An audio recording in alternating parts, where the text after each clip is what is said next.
and welcome to Your Space with your host, Hannah Arinaito. We are here to make your evening a very fruitful one. Now, with me today on the show is some exciting people, and I'm going to allow them to introduce themselves. And I'm going to start with the gentleman.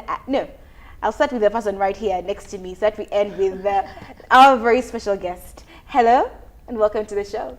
Yes. Hello, viewers. Thank you for having me, Hannah. My name is Joel Sakwa. You're welcome to Your Space. Yes, please, Doctor. Good evening, viewers. I am Patricia Achano Kiria. I am very excited to be part of this conversation this evening. Thank you very so much for coming. And we have our guest just right there at the end. Hello. Hello, Hannah and our viewers. Good evening. My name is Howard Mesigwa, and I'm glad to be here. Yes, thank you so much for being here and joining us today, Howard. Now, today is quite interesting. We are talking about guardians of the earth. There is something about that statement that gives me some goosebumps, you know? It sounds like a title to a movie or a title to a novel sequence of sort. But we are going to start with describing what comes to mind when you hear Guardians of the Earth. Do you think of movies like I Do? Exactly, Joel? Guardians of the Galaxy. Guardians of the Galaxy, Guardians of the Earth, yeah? It brings about that vibe. Yes. Yeah, Dr. Patricia, what came to your mind when you heard that statement, Guardians of the Earth? It reminds me of the responsibility we have to take care of what it is God has endowed us with and blessed this earth with, like the flora and fauna. We're supposed to be taking care of those so that we can be able to survive. Definitely. So we are guardians of the earth. Yes. What about you, Howard? Did you think of maybe a music video of sorts when you heard of the statement the first time? Away from the fictitious, movies and series and animations, I think that in principle, Guardians of the Earth really connotes, like what Dr. Patricia has alluded to. It connotes the responsibility that we have, again, to protect and preserve our environment, but also because we have it as a generational mandate. So it's a responsibility we have. But also when you hear guardian, the assumption is that there is something out there that is posing a risk. Yeah. And it's interesting that it's us human beings who are actually posing that very risk. Yeah. So it again needs a mindset change, but also the commitment to do the protection and preservation of the environment. I do know, Howard, you do participate in a number of climate change, climate protection, environment kind of things. And it's interesting to me because you're actually quite young. So many young people don't really care about that. Why? What do you think is the role of young people when it comes to guarding the earth? I think the role of young people essentially speaks to the heart of sustainability. The idea, again, sustainability is the idea that we use resources now to meet present needs, but with an eye to futuristic needs or the needs of the future generation. And we are the young people who are going to most likely be, again, the ones to hand over the baton to the next generation, because we are that hinge in the transition, So the role of young people, I think, first and foremost, again, is to realize that we have a critical role to play. That's the first bit. We should not relegate ourselves, I'm young, I have a lot of time ahead. We are the ones who are going to bear now. Exactly. We're the ones who are going to bear the brunt, of the effects of having a laxed, or a sort of permissive approach to our environment. So the role, one again, is to do advocacy, to speak out, about the environmental or climate injustices that we are having right now, but also secondly, to engage in policy, to engage policymakers, but also to run for these offices where we can actually be able to make these policies. But conclusively, we can also undertake projects as young people. We can? Yeah, we can. Can yes. we? Yes, we can. I mean, so many of us feel like, I've just graduated, maybe I can't take on that particular project. So we can? Yeah. Oh yes, we can, because for a project, what do you need? You need to have the idea. And as young people, we're innovative, we are creative. All we need is come up with these proposals, and the funds actually available. We just need now to tap into them and leverage them. And the projects could be threefold. One could be one of these three facets, rather. It could be to do with environmental conservation, it could be with preservation and protection, or even with restoration. So all those three options are available to the young people. We need to be meaningfully involved. Maybe I'll ask Joel. Joel, do you think it's crucial for us to actually be part of such a movement to respect our environment? Do you think it's something crucial we young people should actually participate in? I'll try to be representative of a young person out there. First of all, a young person can think, but I'm not going to be around. They are saying all this doomsday, hell is coming. Wait, they want to die. People the want to earth die is young? going to be destroyed. But by the time all that thing that people are talking about, like when global warming has reached its cap, when the intermittent rains, like unceasing rains, have reached their cap and the whole world is flooded, I will not be there to suffer those consequences. So I better enjoy my life the way it is, and I use the environment the way I find it, and those people who will come in their day will get their consequences. Dr. Patricia, how does corruption contribute to environmental degradation? I know I live in Bulenga, so I normally pass by the Northern Bypass, and I always see so many of our swamps along the bypass being degraded. People are building houses, building malls over that. I don't know, how do you think corruption has played a part in that, in those activities right now in Uganda?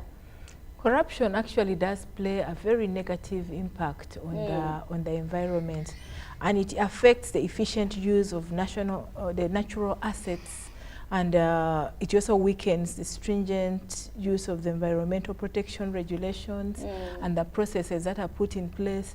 And this is how you see poaching beginning to happen, logging happening, dumping of garbage on drainage channels happening, and so on. So corrupt-related crimes like those I have given really affect the environment, because we see illegal activities taking place, like even illegal fishing and depleting the fish and so on, which has got very, very bad effects on the environment. For instance, when we do deplete the environment by way of logging, for instance, it affects the weather and ecosystem, and this is how we see flooding happening, mudslides and displacement of people. So at the end of the day, people get affected. If we allow garbage to be dumped on the drainage channels, like those mineral water bottles or caveras, the plastics, it basically affects the ecosystem, and it pollutes the environment in a way. So corruption really has negative effects on the environment. But if people take on the responsibility and begin to care for the environment, like the topic, guardians of the earth, we begin to guard that what God has given us, then we are able to prevent the pollution, we're able to prevent the mudslides, we're able to prevent the landslides and the blockage of the drainage system, because when the drainage system gets blocked, then it causes lots of disruption. Water fills up the roads, well-done roads are washed away, potholes come back, and we are in a total mess. But we can do something. We are not supposed to be lamenting, because we have not yet reached the lamentation stage. We still have hope we still have hope. Yeah. We can do something. When we engage in this conversation and people take on their responsibility, then we're able to take very good care of the environment. We're able to minimize corruption, especially in the implementation of the environmental related laws, policies, and regulations. Then corruption can be avoided, because you know how it happens? How? When people pay a bribe to get a license to go and construct an illegal structure on a wetland, then eventually when the rains come, that investment is washed away. It basically affects him in turn. So it's important for us to put our heads together and take care of what we have as the environment, the flora and fauna we are blessed with as a country. Thank you very much. I like how you brought out the whole aspect. I think so many of us don't really look ahead.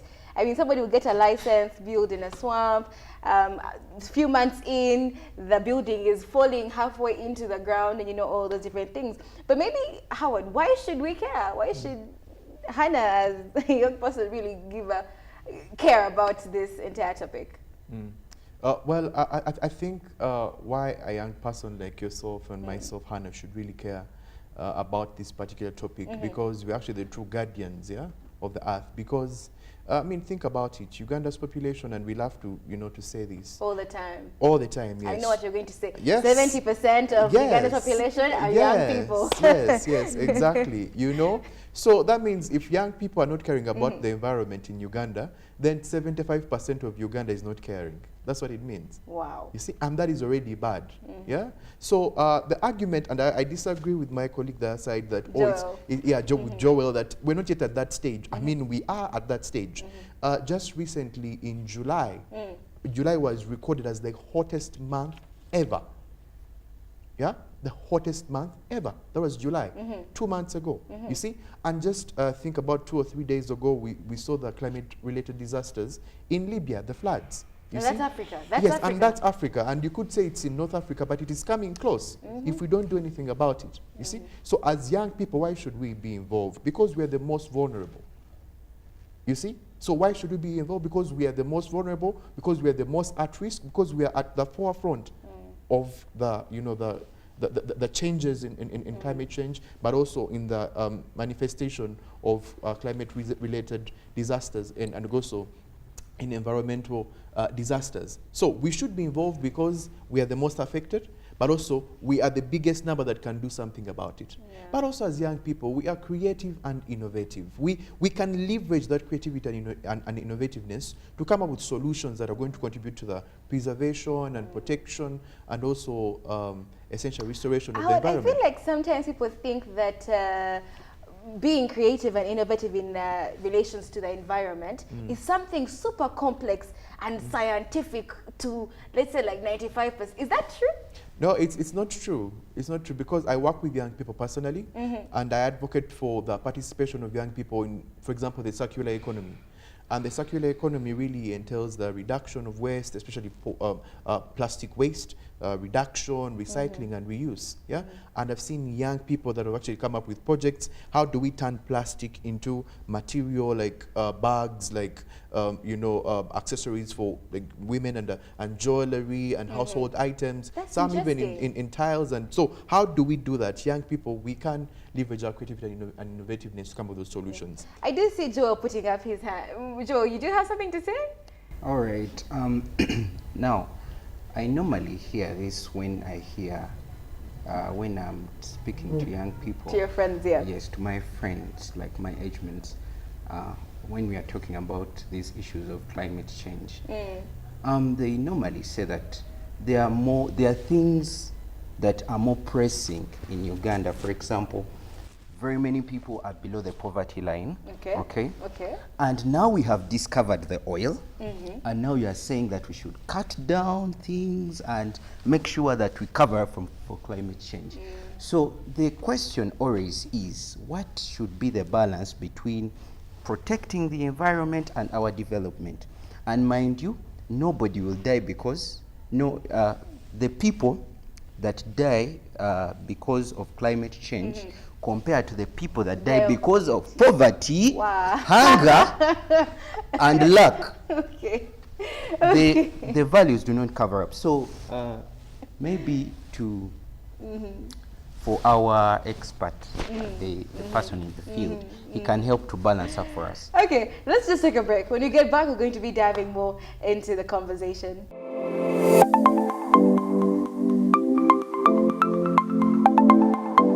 Welcome back from that mini break. You are still here on Your Space with your host, Hannah Arinaito. Now, just before we went into the break, there was a very hot question coming in from Joel, and just going to be going into that. Joel, what exactly, again, was your question? Okay, like when we look at Uganda's development, where it is going and the plans that it has, we see that Uganda is, compared to other countries around the world, we are not doing well. That's like honest, like call a spade a spade. Now, time comes and we discover our oil. And I was reading these comments online, and some lawyers, actually they are legal experts, some lawyers were saying Uganda should seize EACOP. You know EACOP, East African Crude Oil Pipeline. Uganda should seize EACOP because of the adverse effects that it is having on the environment. That's just an example. Or Uganda should not cut down the trees in Mabira Forest because Mabira Forest is a natural habitat for birds and mammals. It should not cut down the forest to plant sugar canes. So my question is, what is the most pressing issue for Uganda? Is it Poverty? or climate change? Okay, well, and am I allowed to respond to that? Yeah, please, go ahead. So this is the idea, and many a time when we have these conversations, there's usually a temptation to think that environmental concerns and development are mutually exclusive, that you either have one or the other. Okay. I assure you, and for example, when you see the disasters that happened in Libya, people that actually constructed, you know, their bungalows and flats and their expensive cars were all washed away in one go. You see? So all the wealth that accumulated was washed away by one incident of a climate-related disaster. You see? So the idea then is, and when you look at, for example, the National Environmental Act, and the regulations made thereunder, one of the principles of environmental management is how do we have sustainable development, in the context of environmental preservation, conservation, and protection, because they two are not mutually exclusive.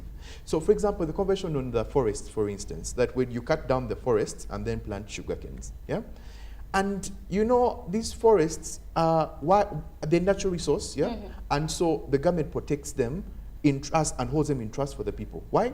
Because you will not understand this, but when you look at the global statistics on why such a forest will play a critical role in Uganda's carbon sequestration. And sequestration really is how many or how much of the gigatons of carbon dioxide that are emitted are again, you know, gotten back as a sink. And why that is important is because we're able to have a climate that is inhabitable in Uganda here. And we've seen that if we do not preserve those forests, because globally, statistically speaking, we have about 10 million hectares of forest cover lost globally. And in Africa, it's about 4 million of those, and it's been increasing over the years. So imagine if the preceding generations did what we are doing today, we would not have these forests here today. You see? So these forests are very important because they're able to sustain the climate that we can live in. So when you cut them down and plant the sugar canes, it's not sustainable. And at the end of the day, and I hate to say this, but it is the truth, the person who is championing the cutting down of this forest is not Ugandan. Tomorrow they can pack and go. And leave. And you remain in this Uganda with the climate-related disasters. So it's very important for us to understand that environmental protection and development are not mutually exclusive. In fact, they have a symbiotic relationship. I think his question is how. My question as well, how can they be symbiotic? Like how can they work together in order to achieve one goal? I think it calls for responsible use of the environment. For instance, if you're going to cut a tree, why don't you plant 5? Why don't you plant and replace? We have got the swamps, and the swamps do the distilling or sieving into the lakes. If we are going to do fishing, why don't you do responsible fishing and get the mature fish? Not the little fish, and you know, and it just talks about responsibility, because when you look at the environment today, like Howard has just said, there are deadliest environmental threats which the country is experiencing today. One of them being pollution, because it takes a long time to clear the effects of pollution, both air pollution, water pollution, even the soil pollution. It's a challenge. Then now we have got the population growth. Population growth such that even the land available may not be enough for everybody. And you find a few people holding square kilometers or square miles of land to themselves. Then we have got the effects of global warming, like Howard has explained. Depletion of resources, climate change, the ozone depletion, and so on. And you realize that all this is happening because people are not responsible. They have breached the laws and regulations. They have gone the other side, and they are committing acts of corruption in obtaining licenses to do the logging, to do illegal activities on wetlands. Like the example he gave, you construct your building there, and then in a short while the flood comes and washes it away. And corruption is happening in different ways. There is grand corruption and petty corruption. Petty corruption where people are just taking bribes. Grand corruption where they are doing the big things. Yeah. Then there is supply and demand kind of corruption and so on. Public and private corruption, and it is really eating us up. So what does that tell us to do? It still goes back to the responsibility. If we uphold respect for humanity and the environment, then we will know that, well, if I cut down this tree, tomorrow the weather may change. The ecosystem will be affected. If I dump this garbage on the drainage channel, tomorrow the place will be flooded and will be affected as human beings. So at the end of the day, it basically takes us back to the drawing board. Responsibility. I have seen young people taking on the greening projects in schools, beginning the green clubs, where we're encouraging people to grow trees, to plant flowers, to keep the places green. And it is really happening. And I like the example, I don't know whether it's Howard or Joel, who gave where people are using the plastics. They're recycling them, they're using them for making jewelry or making dustbins or even construction, which is really, really helpful. Yes. I love how you bring, but I think we could go to, yes, those are all really great ways for us to engage with the community when it comes to protecting the environment. But how do we get there, Joel? You are always among a number of young people. How do we move and get to that point where we are being part of the recycling and the initiatives and all that? How do we move to that point right now in Uganda? Yeah, all right.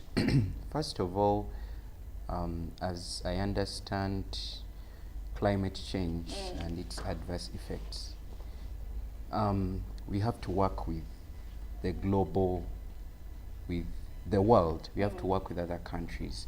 What do I mean? Right now, we are in Uganda here. We are taking all the initiatives, turning plastic and all the things, planting the trees. But the biggest polluter in the world is not Uganda. The biggest polluter in the world are those countries out there. I won't mention them. So we end up suffering for the sins of that, others. yes, for the sins that we do not commit. So I don't know how we can do that. Globally, the world is closing down on use of oil and crude oil and its resources. Yes, Uganda is just discovering its own what? Its own oil. And right now, the things that we are experiencing, I don't know whether I will receive clarity, but some of the disasters that we experience here in Uganda, I do not believe it is because of our own actions. But so, how do we get there, Howard? How?